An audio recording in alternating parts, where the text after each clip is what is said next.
I'm Courtney Q, and I know what it's like to be a loner. I know what it's like to feel so fucking alone. I'll take you back with me. 10 years. 10 years ago, I graduated from college and I moved back home. I'm on the floor of my childhood bedroom, feeling lost, feeling so powerless, feeling like a 5-year old again, and feeling like I was alone in trying to figure it all out. So I hired my first life coach because I thought that she was going to help me force this startup into existence, this startup that felt like my purpose, my passion. But instead, as life would have it, it put a mirror up to my own inner world. I didn't even know I had one of these. I didn't have any verbiage for this.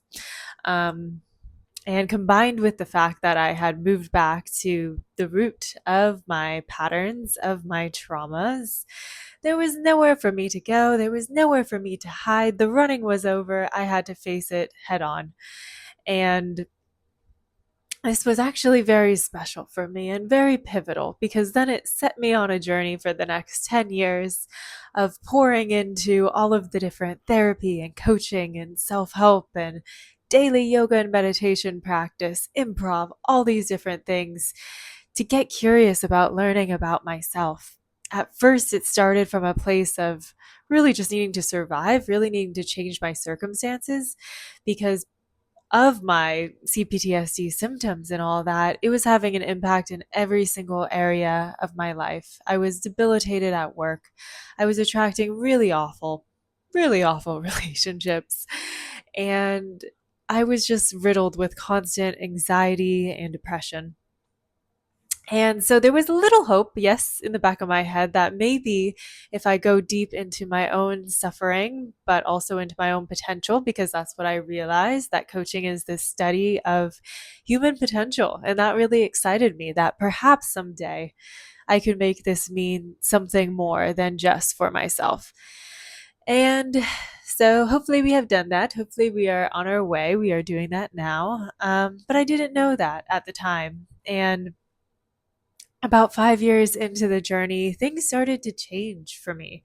And that's when I realized that what I had been searching for my entire life was this sense of belonging. But I was looking for it everywhere outside of myself, in the drugs and alcohol, in the unhealthy relationships, in a super fancy, impressive job title, to realize that belonging is something that we cultivate from the inside out, and that belonging was what was missing, what was at the root of my suffering, of my pain, but that belonging, actually having it from starting with myself, was at the key. Belonging was the key to my power and to my potential. And so that is what I want to share with others. If you are a 20 something or just someone that's feeling this pull, feeling lost, feeling confused, feeling like you don't quite belong anywhere, that you have to cut off different parts of yourself in order to fit in, I am here to tell you that it is called Be to Belong, because it is not called do to belong. It is not called have to belong. It is called Be to Belong because you belong by being yourself. I hope you'll join us.